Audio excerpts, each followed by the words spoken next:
हाय दोस्तों। आज हम लोग देखते हैं पब्लिक रेवेन्यू यानी यूजीसी नेट इकोनॉमिक्स से रिलेटेड टॉपिक है। इसके बारे में थोड़ा सा हम लोग जानने की कोशिश करेंगे कि पब्लिक रेवेन्यू आखिर है क्या। पब्लिक रेवेन्यू क्या होती है कि सार्वजनिक आय, यह सरकार की आय के स्रोत यानी सोर्स ऑफ इनकम से संबंधित है। रिलेटिव है किससे? तो सोर्स ऑफ इनकम से रिलेटेड है। ठीक, इसमें आता है टैक्स, नॉन टैक्स रेवेन्यू जिसको हम लोग हिंदी में बोलते हैं कर, और गैर कर आय, ये सब इससे संबंधित है। अब देखते हैं कि टैक्स रेवेन्यू क्या होती है। टैक्स रेवेन्यू कर आय, इसको हिंदी में बोलते हैं, यह सरकार की आय का सबसे महत्वपूर्ण स्रोत है यानी सबसे इम्पोर्टेंट सोर्स है। किसकी? तो गवर्नमेंट की, जिसमें लोगों और व्यवसाय जिसको बिजनेस पर लगाए गए अनिवार्य भुगतान, जिसको कंपल्सरी पेमेंट करते हैं, जिसको करना ही है, शामिल होती है। ठीक। दूसरा देखते हैं नॉन टैक्स रेवेन्यू, जिसको गैर कर आय कहते हैं। यह सरकार को बिना कर यानी सरकार को बिना टैक्स लगाए प्राप्त होती है। जैसे कि हो गया फीस, किसी विशेष सेवा के लिए शुल्क, एग्जाम्पल में ले लेते हैं लाइसेंस फीस, एक्सेट्रा।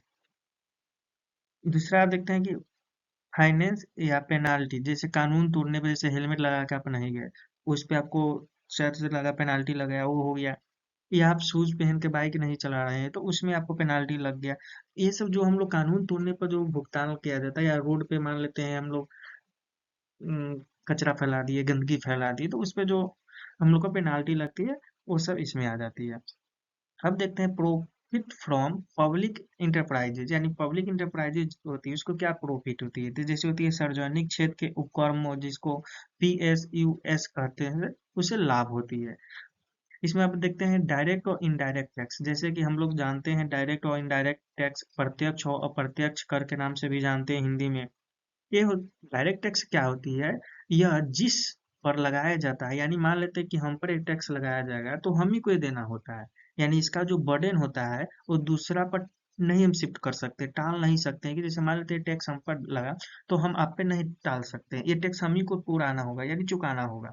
यानी शिफ्ट की सुविधा नहीं है। इसी को हम लोग क्या बोलते हैं? डायरेक्ट टैक्स बोलते हैं। जिसका एक एग्जाम्पल हो गया इनकम टैक्स। जैसे हम इनकम कर रहे हैं, जैसे मुझे जो सैलरी मिल रही है, इनकम जो हो रही है, उस पे तो हमें ना टैक्स देंगे, क्योंकि उसका बेनिफिट हम ले रहे हैं। आप लीजिएगा तो आपको देना होगा, इस तरह से। दूसरा है इनडायरेक्ट टैक्स। नाम से ही पता चल रहा है, हम लोग जानते भी हैं कि इनडायरेक्ट टैक्स होता क्या है। तो इनडायरेक्ट टैक्स जिसको हम लोग अप्रत्यक्ष कर कहते हैं, यह लगाया तो एक व्यक्ति पर जाता है, लेकिन इसका भार कीमत के माध्यम से दूसरे व्यक्ति पर डाला जा सकता है। जैसे मान लेते हैं कि हम दुकानदार हुए, टैक्स ग्राहक पर डाल देते हैं। जैसे मान लें हम दुकानदार हुए, आप पेन खरीदने आए या कॉपी खरीदने आए, कोई भी चीज खरीदने आए, ठीक। वो टैक्स तो मैंने पहले से पे किया था, लेकिन वो टैक्स मैं आपसे जोड़ के पे ले रहा हूँ। यानी लास्ट जो कंज्यूमर होती है ना, वो टैक्स पे करती है। ठीक। तो उसी को हम लोग इनडायरेक्ट टैक्स कहते हैं। ठीक, समझ में आई? इनडायरेक्ट टैक्स इसको कहते हैं जिसको हम पर लगाया गया था, हम पे नहीं किए, बल्कि जो लास्ट कंज्यूमर है वो पे करता है। उसी को इनडायरेक्ट टैक्स कहते हैं, जिसमें आ गया जीएसटी हो गया, गुड एंड सर्विस टैक्स जानते हैं, या कस्टम ड्यूटी, सीमा शुल्क, और दुकानदार टैक्स ग्राहक पर जो डाल देता है। वो मान लेते हैं एक बिस्किट खरीदे, बिस्किट पे 4 रुपीज मान लेते हैं टैक्स है, तो वो टैक्स दुकानदार पे नहीं करेगा। क्यों? क्योंकि बिस्किट खरीदने हम जा रहे हैं ना, तो टैक्स हम ही को देनी होगी। समझ गए? तो इस तरह के है। आगे हम लोग देखते हैं incidence and effects of taxation, यानी कराधान की घटना और उसका इफेक्ट क्या, प्रभाव क्या हो जाएगा। टैक्स इंसिडेंस, टैक्स कर की घटना क्या होती है? यह बताता है कि कर का अंतिम भार यानी फाइनल बर्डन किस पर पड़ता है, खरीदार पर यानी कंज्यूमर पर, या प्रोड्यूसर पर यानी विक्रेता पर। यह बाजार में वस्तु की मांग की लोच यानी elasticity of demand, elasticity of demand समझ रहे हैं ना, यानी मांग की कितना झुकाव है, वो किस तरफ ही झुक रहा है। अगर मान लेते हैं कि प्राइस घट रहा है तो डिमांड बढ़ेगी, ठीक। अगर प्राइस बढ़ रही है तो डिमांड घटेगी। तो इस इलास्टिसिटी को बतलाता है कि हाँ, ये डिमांड कितना चेंज हो रहा है, फ्लेक्सिबल कितना है, उस फ्लेक्सिबल को बतलाता है। और आपूर्ति की लोच यानी इलास्टिसिटी ऑफ सप्लाई, जैसे मान लेते हैं कि सप्लाई ज्यादा हो रहा है तो डिमांड ऑटोमेटिक कम जाएगा। डिमांड कम हो रहा है, ठीक, डिमांड कम है, सप्लाई ज्यादा कर दीजिएगा तो प्रोडक्ट बेकार जाएगा। चाहे फिर हम ऐसा करते हैं कि सप्लाई कम आ रही है लेकिन डिमांड ज्यादा है, तो उसमें क्या हो जाएगा? इलास्टिसिटी उसमें डिपेंड करता है कि सप्लाई और डिमांड में क्या इसका इलास्टिसिटी है दोनों के बीच में, ठीक, कितना चेंज हो रही है, कितना बदल रही हो। निर्भर करता है। अब रूल ऑफ थंब माने जो पक्ष कम लोचदार यानी लेस इलास्टिसिटी होती है वो कर का ज्यादा बोझ उठाता है। ठीक, जैसे हाँ यहाँ से 1 नंबर में क्वेश्चन भी पूछ देगा कि जैसे मान लेते हैं कि किसी भी व्यक्ति के लेस इलास्टिसिटी है तो उसका कर का बोझ उसको क्या उठाना पड़ेगा, ज्यादा उठाना पड़ेगा या कम उठाना पड़ेगा। तो जैसे हम लोग पढ़ लिए तो जान गए कि ज्यादा बोझ उठाता है। इफेक्ट्स ऑफ टैक्सेशन यानी टैक्सेशन का क्या प्रभाव पड़ सकता है, वो कराधान का उत्पादन, निवेश, बचत और काम करने की इच्छा पर क्या प्रभाव पड़ता है, ये सब देखते हैं progressive, regressive and proportional taxation यानी प्रगतिशील, प्रतिगामी और अनुपातिक कराधान क्या होता है। तो प्रोग्रेसिव टैक्स जिसे हम लोग पढ़ते हैं नाम ही से पता चल रहा है प्रगतिशील टैक्स। प्रगतिशील जैसे जैसे आय बढ़ती है यानी इनकम हमारी बढ़ेगी तो कर के दर भी क्या होगी, बढ़ती जाएगी। ठीक, जैसे इनकम 5 लाख में हम टैक्स स्लैब कुछ हो रहा है, 7 लाख में कुछ हो रहा है, 10 लाख में कुछ हो रहा है, 15 लाख में कुछ हो रहा है, ऐसे ऐसे बढ़ता ही जाता है। ठीक, यह समानता यानी इक्विटी को बढ़ाता है। ठीक, यानी आप मान लेते हैं आप ज्यादा कमा रहे हैं तो आपको ज्यादा टैक्स पे करना पड़ेगा प्रोग्रेसिव टैक्स में, कम कमा रहे हैं तो आपको कम करना पड़ेगा। ये नहीं कि आप ज्यादा कमा रहे हैं हम कम कमा रहे हैं फिर भी हम दोनों का सेम ही टैक्स पे करना पड़ेगा, इस तरह से इसमें नहीं है। अब देखते हैं रिग्रेसिव टैक्स जिसे प्रतिगामी कर भी कहते हैं। जैसे जैसे आय बढ़ती है कर की दर क्या होती है, घट जाती है। जैसे मान लेते हैं विदेशों में चलती है, जो डेवलप्ड कंट्री वहां पे चलती है, मान लेते हैं कि आप जितना ज्यादा पैसा कमाएगा उतना आपको कम टैक्स पे करना पड़ता है। इससे क्या होती है कि गवर्नमेंट से लोग टैक्स नहीं चुरा पाता है, क्योंकि ज्यादा कमाने पर हो सकता है चलो कम पैसा ही देना है ना, तो अपने बैलेंस को ज्यादा शो ऑफ करता है इनकम में या कोई भी चीज में कि ताकि मुझे टैक्स कम देना पड़े। तो यहाँ भी एक है, इससे क्या पता चलता है कि एक इमेजिनरी पर कैपिटा इनकम बन जाता है। जैसे मान लेते हैं मुझे 10 रुपीज की इनकम हो रही थी, अब मैं टैक्स ज्यादा नहीं देना पड़ा इसलिए मैं 20 रुपीज कर रहा, तो जो 10 रुपीज को जो सरप्लस है उसी वो सरप्लस क्या हो जा रहा है, इमेजिन जा रहा है। रियल में वो 10 रुपीज है नहीं है, रियल में तो मैं 10 ही रुपीज है लेकिन 20 रुपीज 10 रुपीज बढ़ा कर बोल रहे हैं। तो इसमें नुकसान होती है। रिग्रेसिव टैक्स तो जैसे जान ही रहे हैं, आय बढ़ती है तो कर की दर घटती है, गरीब लोग पर इसका भार बर्डन ज्यादा पड़ता है। इसमें इनडायरेक्ट टैक्स आता है जैसे लाइक जीएसटी हो गया, where rich person and poor person pay the same rate, poor और गरीब दोनों सेम ही करता है। अब आता है प्रोपोर्शनल टैक्स यानी अनुपातिक कर, या आय के समान ही कर के समान दर होती है, यानी आय और जिसकी समान हो दोनों की बराबर होती है। किसके बराबर होती है, यानी आय के सभी स्तरों पर कर की दर समान रहती है। एग्जाम्पल जैसे मान लेते हैं 20% फ्लैट टैक्स रेट पर एवरीवन को 20% ही देनी पड़ेगी, इस तरह से होती है। अब देखते हैं पब्लिक एक्सपेंडिचर एंड डिबेट यानी सार्वजनिक व्यय और ऋण। तो पब्लिक एक्सपेंडिचर आखिर होता क्या है, तब सार्वजनिक व्यय किससे मतलब समझ रहे हैं ना कि जो हम सब से जुड़ी हो, यानी सभी की फायदा यानी वेलफेयर से जुड़ा होगा। एक समझ में आई बात। इसका अर्थ है सरकार द्वारा यानी गवर्नमेंट द्वारा वस्तु और सेवाओं पर किया गया खर्च। जैसे कोई वस्तु है या कोई सेवा दे रही है ना, जैसे रोड के आगे अति किनारे क्या होता है पेड़ लगा दिया, तो उससे क्या होगा कि हमें प्रदूषण कम झेलना पड़ा, छाएदार हुआ गर्मी के दिन में, बारिश होने के समय में, इससे हमको लाभ हो गया। या रोड क्लीन है तो इसमें चलने में अच्छा होगी, डस्ट नहीं होगी, तो ये सबसे हम लोग को सांस लेने में दिक्कत नहीं होगी। तो ये सब सुविधा सरकार प्रोवाइड कराएगी या कोई वस्तु की प्रोवाइड करा देगी उस तरह से। इसका जैसे थियरी है Wagner's law of increasing state activities, यानी ये वैगनर्स जो इकोनॉमिस्ट थे उन्हें अपने एक थियरी दिए थे law of increasing state activities. यह बताता है कि आर्थिक विकास के साथ साथ सार्वजनिक व्यय यानी पब्लिक स्पेंडिंग का हिस्सा बढ़ता जाता है। दूसरा क्या बतलाया था, पीकॉक पीकॉक वेस्टमैन हाइपोथेसिस, यानी पीकॉक हाइपोथेसिस बतलाता है कि यह युद्ध या संकट के समय खर्च में एक बड़ा उछाल यानी डिस्प्लेसमेंट इफेक्ट आता है, और संकट खत्म होने के बाद भी खर्च का स्तर नीचे नहीं जा पाता है, यानी इंस्पेक्शन इफेक्ट होता है।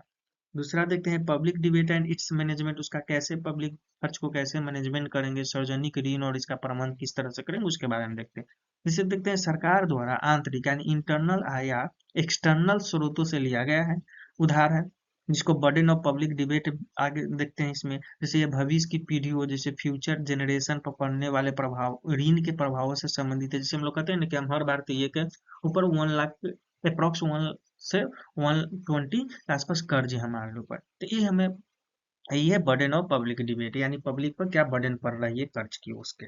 ये भविष्य में होती है जिसे डिबेट मैनेजमेंट या ऋण का भुगतान, रीपेमेंट, ऋण का रूप बदलना, जैसे कन्वर्सन जिसको बदल कहते हैं हम लोग, और सरकारी उधार की योजना बनाना, जैसे प्लानिंग, फेशियल पॉलिसी, राजकोषीय नीति, फिस्कल पॉलिसी, वह साधन है जिसके द्वारा सरकार अर्थव्यवस्था को प्रभावित करने के लिए अपना एक्सपेंडिचर और टैक्सेशन में क्या करता है, बदलाव करता है। समझ में आई? ठीक। आगे देखते हैं public budget and budget multiplier, यानी सार्वजनिक बजट और बजट गुणांक क्या है। तो पहले सार्वजनिक बजट तुम देख लिए, बजट गुणांक क्या है। तो बजट गुणांक किसी भी चीज को बदलने की या उसकी चेंज होने की दर क्या है, उसकी गुणांक बताता है। देखते हैं बजट, सरकार की आय और व्यय के अनुमान, एस्टिमेट जानते ही हैं। इसमें जैसे तीन स्थिति हो सकती है, बैलेंस्ड बजट, संतुलित बजट जिसको कहते हैं। तो इसका फॉर्मूला भी देख लेते हैं कि बैलेंस्ड बजट कब होगी। तो रेवेन्यू एक्सपेंडिचर सरप्लस बजट, जिसको अधिशेष कहते हैं, वो क्या होती है। रेवेन्यू एक्सपेंडिचर, रेवेन्यू क्या होती है, एक्सपेंडिचर से ज्यादा होती है। कैसे? जैसे मान लेते हैं रेवेन्यू, मान लेते हैं कि हमको 10 रुपीज सोच के हम गए कोई वस्तु खरीदने के लिए, ठीक। लेकिन मार्केट में जाने के बाद हमें पता चला कि उसके 8 रुपीज ही दाम है, तो उसके जो 2 रुपीज जो बच रही है, वो हमको क्या है, सरप्लस बजट हो गया। कैसे? जैसे रेवेन्यू तो हम 10 रुपीज सोच के गए थे, लेकिन एक्सपेंडिचर हम 8 रुपीज ही कर पाए, तो जो 2 रुपीज बच रहा है, यही तो हमारा क्या है, सरप्लस बजट है। डेफिसिट बजट क्या होता है, यानी घाटे का बजट क्या होती है। तो रेवेन्यू कम हो गया, जैसे 10 रुपीज सोच के गए थे, 12 रुपीज खर्च कर दिए, तो वो ये क्या हो गया, डेफिसिट बजट हो गया, एंड एक्सपेंडिचर ज्यादा हो गया रेवेन्यू से, ठीक। बजट मल्टीप्लायर क्या होता है, बजट गुणांक, यह बताता है कि जब सरकार अपनी खर्च यानी एक्सपेंडिचर और कराधान, टैक्सेशन को एक साथ समान मात्रा में बढ़ाती है, तो राष्ट्रीय आय, जिसको हम लोग नेशनल इनकम कहते हैं, नेशनल इनकम पर क्या शुद्ध प्रभाव पड़ता है। यानी एक संतुलित बजट गुणांक का मान हमेशा क्या होता है, 1 होता है, यूनिट के बराबर होता है। अगर मान लेते हैं total government change equal to total taxation होनी चाहिए, अगर उसमें कुछ भी बदलाव होती है तो वो यूनिट से कम या ज्यादा हो जाएगी, तो फिर बैलेंस रहेगी। बैलेंस का मतलब यही हुआ ना, RHS इक्वल टू LHS, ठीक। यानी टोटल गवर्नमेंट एक्सपेंडिचर बराबर टोटल टैक्स रेवेन्यू जो भी है। अगर मान लेते गवर्नमेंट अपना एक्सपेंडिचर बढ़ा रही है, टैक्सेशन उसी रफ्तार से बढ़ेगी। अगर गवर्नमेंट अपना एक्सपेंडिचर कम कर रही है, तो टैक्सेशन भी कम होगी, तब ना दोनों बराबर जाएगी। ना तो एक जान मान लेते ज्यादा चल जाएगी, एक कम हो जाएगी, तो इसको ध्यान रखना है। अब देखते हैं फेशियल पॉलिसी और इसका इम्प्लीकेट क्या है। तो राजकोषीय नीति और इसके निहितार्थ क्या है। तो पूर्ण रोजगार यानी फुल एम्प्लॉयमेंट प्राप्त करना, इसका क्या है, पूर्ण रोजगार प्राप्त करना। मूल स्थिरता यानी प्राइस स्टेबिलिटी बनाए रखना। आर्थिक विकास यानी इकोनॉमिक ग्रोथ को बढ़ावा देना। आय की असमानता यानी इनकम इक्वालिटी को कम करना होता है। जैसे भारत में इनकम इक्वालिटी बहुत ज्यादा, जैसे 80% भारतीय के पास क्या है, एक ही व्यक्ति के पास पैसा संग्रह है यानी कलेक्ट है, और 20% ही पूरा ऑल इंडियन के पास फैला हुआ है। तो ये इक्वालिटी देखने को भारत में चाहिए ही चाहिए, तब भारतीय आर्थिक व्यवस्था सुधर सकती है। इसको कम करना है, ठीक। इंस्ट्रूमेंटल यानी इसका साधन क्या है, तो गवर्नमेंट एक्सपेंडिचर, खर्च बढ़ाना या घटाना। टैक्सेशन यानी टैक्स की दर बढ़ाना या घटाना, वही बात है। पब्लिक बोरोइंग यानी बाजार से उधार लेना। इम्प्लीकेशन क्या है, तो फिस्कल पॉलिसी को इस्तेमाल से क्राउडिंग आउट इफेक्ट जैसे समस्या भी आ जाती है, जहां सरकारी उधार यानी गवर्नमेंट बोरोइंग क्या होती है, प्राइवेट इन्वेस्टमेंट से कम कर देता है। यानी सरकारी उधार निजी निवेश से क्या होती है, कम होती है। आगे हम लोग प्रश्न देखते हैं। प्रश्न ये कहिए, क्वेश्चन कहिए, आप जो भाषा में जो बोल सकते हैं। हम लोग का क्वेश्चन है कि निम्नलिखित में से कौन सा मंद कौन सा मंद भारतीय भारत सरकार की नॉन टैक्स रेवेन्यू और जिसको नॉन टैक्स रेवेन्यू वही गैर कर राजस्व का सबसे अच्छा क्या है, एग्जाम्पल यानी उदाहरण है। तो एक्साइज ड्यूटी होगी, या इनकम टैक्स होगा, या फीस फीस होगा, या फाइनेंस होगी, या पेनाल्टीज होगी, या फिर जुर्माना दंड, जो हम लोग बात किए थे कि जैसे हेलमेट पहन के नहीं जा रहा है तो उस पे जो आपको टैक्स लगा दे, चालान काट देगी, उस पे सरकार लेगी, वो सब की बात कर रही है। या कस्टम ड्यूटी, जैसे सीमा शुल्क हो गया, किसी दूसरे देश से या दूसरे स्टेट से आ रहा है तो उस पे लगता हो। तो इसका सबसे अच्छा एग्जाम्पल क्या है, आप लोग बताइए इसका क्या हो सकती है आंसर। तो इसका आंसर होगा सी नंबर। हाँ, करेक्ट आंसर इसका क्या होगा, सी नंबर होगा। कैसे? जैसे देखते हैं छोटा सा इसका करेक्ट आंसर सी। जैसे फी हो गया, फाइनेंस हो गया, पेनाल्टी हो गया, फीस, जुर्माना, दंड। इसको हम थोड़ा सा स्टेप बाय स्टेप करके देखते हैं। जैसे हो गया पब्लिक रेवेन्यू। तो पब्लिक रेवेन्यू के दो भाग होते हैं, टैक्स रेवेन्यू, जानते हैं हम लोग, ठीक, जिसको कर राजस्व करते हैं, और नॉन टैक्स रेवेन्यू, ठीक। रेवेन्यू कर राजस्व क्या होती है, जैसे टैक्स रेवेन्यू में देखते हैं, इसमें excise duty, income tax, custom duty जैसे अनिवार्य कंपल्सरी भुगतान शामिल होती है। यानी टैक्स रेवेन्यू में वो चीज शामिल होती है ना जो अनिवार्य रूप से यानी कंपल्सरी। जैसे एक्साइज ड्यूटी हो गया, बिना एक्साइज ड्यूटी का पार नहीं कर सकते हैं, एक जगह से दूसरे सीमा में नहीं जा सकते हैं। इनकम टैक्स हो गया, बिना इनकम टैक्स नहीं दीजिएगा तो कुछ हवा पड़ जाएगा। आप जान रहे हैं भारत में आजकल बहुत ज्यादा हो रही है। कस्टम ड्यूटी वो भी जान ही रहे हैं, ये सब कंपल्सरी है, ये टैक्स रेवेन्यू में आ जाती है, ठीक। लेकिन हम लोग यहाँ नॉन टैक्स रेवेन्यू कर रहा है, तो नॉन टैक्स रेवेन्यू में इसमें वो प्राप्ति आती है, रिसिप्ट शामिल होती है जो सरकार को किसी सेवा प्रदान करने, यानी सर्विस, जैसे सरकार कोई सर्विस दे रही है, ठीक, तो उसमें जैसे गैर अनुपालन हो गया, जिसको नॉन कम्प्लायंस के बदले मिलती है। जैसे हो गया फी हो गया, सरकारी सेवा के लिए भुगतान, जैसे पासपोर्ट फी, एक्सेट्रा। फी या पेनाल्टी, जैसे कानून तोड़ने पर लगाया कर, दंडित तो जान ही रहते हैं हम तो। हम लोग इंटरेस्ट रेसिप्ट, जैसे सरकार द्वारा दिए गए ऋण पर प्राप्त ब्याज हो गया, या प्रॉफिट या डिविडेंड्स, जैसे सरकार कंपनियों से क्या करती है, लाभ प्राप्त करती है, फंड में प्राप्त करती है उस टैक्स के रूप में, वो सब हो। तो इस तरह से हम लोग का था पब्लिक रेवेन्यू के बारे में छोटा सा एक वीडियो था, 15-17 मिनट के। अगर अच्छा लगा हो तो फिर बतलाइएगा, नेक्स्ट क्वेश्चन इसमें और हम ऐड करेंगे, ठीक। तो फीडबैक जिस तरह से रहेगा फिर उस तरह से हम आगे बढ़ाने की कोशिश करेंगे। Okay, thank you.